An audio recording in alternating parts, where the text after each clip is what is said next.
For this year's Halloween special, I decided to reach out to my community. Submit your scariest replays, I said. Show me just how truly horrifying your matches can be. But what I ended up witnessing was so much worse than I anticipated. Something that goes beyond mere trolling, the twisted machinations of a player who was so determined to lose this match that they continued to outdo themselves in their means of throwing. But the question remains. Was it enough? Was their team able to overcome the challenge that is not only being one player down, but making up for somebody purposely trying to assist the enemy team? Well, there's only one way to find out. Though I have to admit that there's one thing more terrifying than having somebody try to throw my games, and that is my segues. Oh god, there's another one! Oh, that's not scary at all. That's our sponsor for today, Surfshark VPN. Virtual private networks, or VPNs for short, are a great way to circumvent all sorts of annoyances in our digital lives. By changing your IP and hiding your identity, VPNs help you only sharing the information that you are willing to give away. Needless to say that this makes for a great additional layer of protection as far as security is concerned,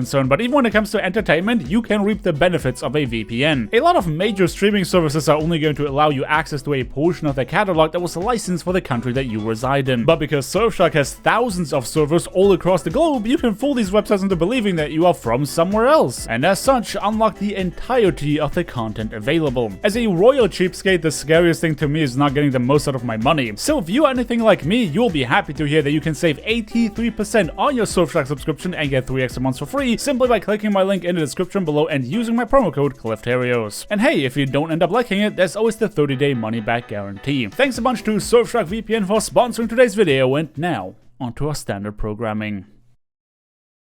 Starting the first round off on defense, our heroes immediately knew that something wasn't quite right. Mere seconds away from the start of the game, Ice, the DPS player, was still yet to choose a hero, making for an omen of things to come. But fate waits for nobody, meaning ready or not, the red team was on their way to claim the objective. The blue Reinhardt Yeo immediately had to take the brunt of the first attack. His shield held out for no more but a few seconds while his own team swiftly felt the apparent lack of frontline damage. And damage was one thing that the attackers had in spades, whether the frontline or the backline. Nobody will be spared from the aerial assault of the enemy Echo. Meanwhile in spawn, the blue team's Skyrat had finally chosen to lock a hero, but there was about as much progress as you can expect from Ice. You see, making decisions is really hard, and when you have to choose between flying, walking, or taking a teleporter, yeah, that choice can take a while to make. Attackers and defenders alike were fighting around the bell tower. Fittingly enough, they were waiting for the right time to strike, but even with a player disadvantage, our heroes had set up a steadfast defense. A defense that would be tested as Slaughterfly, the Sigma player, was determined to end the stalemate via means of a gravitic flux. But as much as the defenders were lacking damage, they had an abundance of healing. That ultimate alone was not enough to bring them to their knees, and since Yeo was the one who submitted this replay, he was determined to claim his throne as the main character of the story. But sadly, all that healing came at the cost of utility. Without a Lucio to speed him around, this nano boost would not have the desired effect. While Yeo was busy securing the front line, Slaughterfly was resurrected behind him. Naturally, he had no chance to get out alive, but he did start to tear away at the blue team's defenses before finally getting eliminated for good.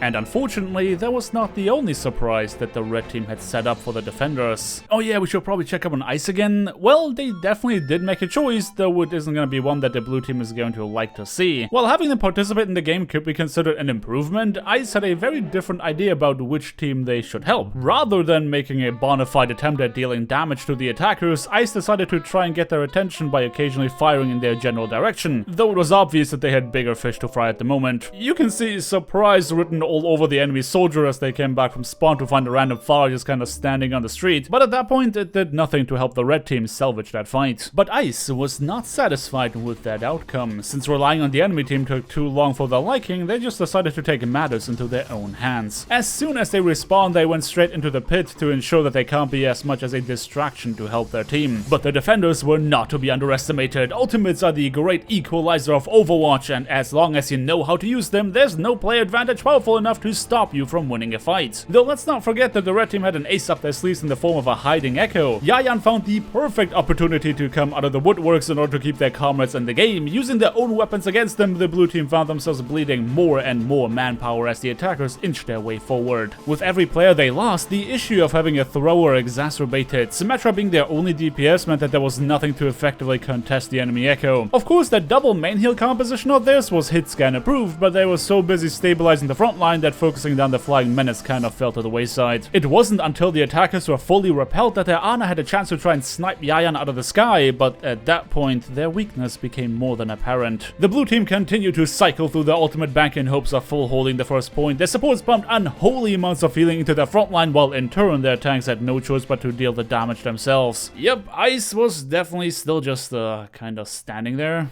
menacingly. The attackers were tired of getting shoved around, so it was time for them to do the shoving, and what better ultimate to achieve that than a whole hog? Inch by inch, the red team was prying the defenders' lineup wide open. It wasn't enough that they had more players, but their mercy ensured that equalizing the engagement would be no simple task, while their Rotar continued to find picks to further elaborate on their numerical advantage. Overtime was triggered, and Ice began to worry about not having thrown hard enough. It was impressive how much the blue team achieved while at such a severe disadvantage, to the point where Ice was obviously doubting their methods. But the red team had finally figured out the puzzle, the one thing our heroes were weak against: turning around. At this point, I would really love to break out into a rant about how busted of a hero Echo is, but really, I feel like Yayan could have achieved the same thing as Genji or Pharah. It's like the defenders were unable to change their target as soon as they started focusing on somebody, and as such, this Echo could go on and absolutely demolish the entirety of the blue team, with the biggest threat not being any of its players but one of their turrets. The first point was gone, and this, in light of Ice refusing to make themselves useful, meant that the biggest challenge was yet to come.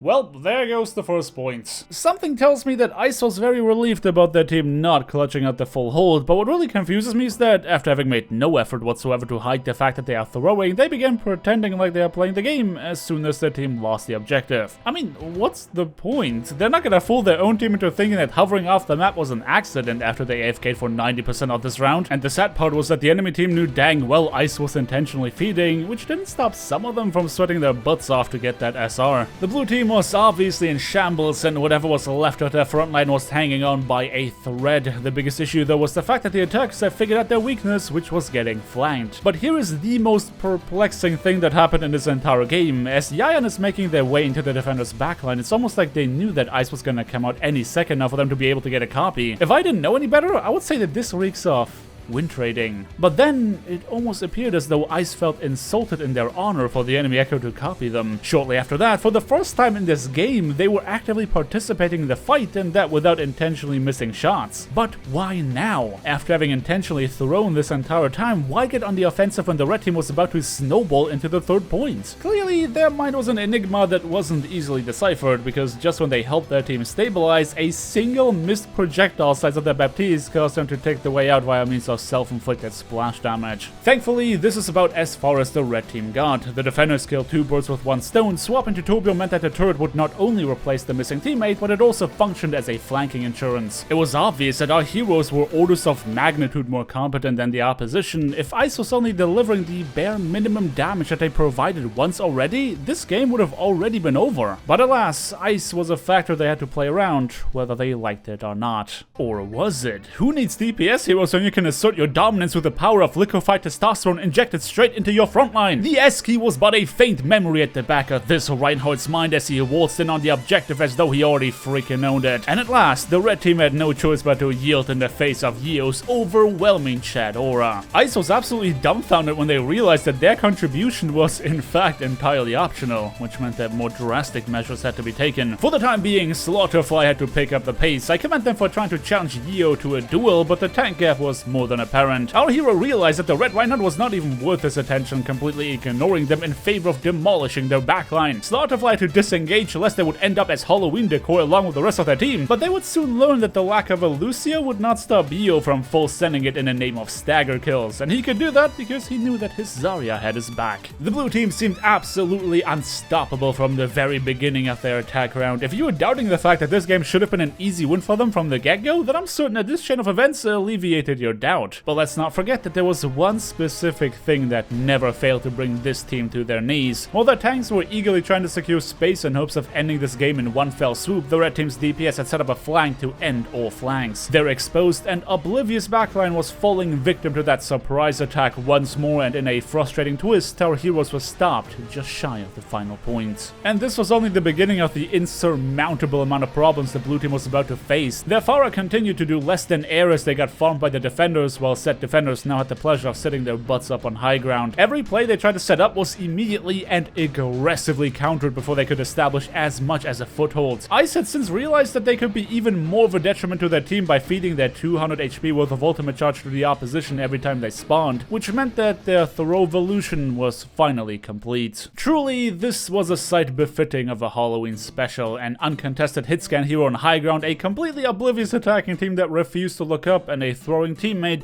that made sure to keep their enemy's ultimate bank nice and stocked up. I really wish there was a happy end to this, but once Ice figured out that their feeding was more throwing efficient than AFKing, this game was pretty much over. And I suppose this wouldn't be a Halloween special if it ended up with our heroes taking the dub. But hey, this doesn't have to be the end of it. If you want to see something equally scary to a thrower, then what about an account booster in silver? I got a whole episode dedicated to the struggle of a DPS player having to fight the most obvious smurf in existence. You can find the card on screen right now. But until then, thank you everybody so much for watching. Don't forget to drop me a like on your way out if you enjoyed this video, subscribe if you want to see more, and definitely ring that bell icon to not miss out on my next upload. I hope you guys have a fantastic day, and until next time, peace!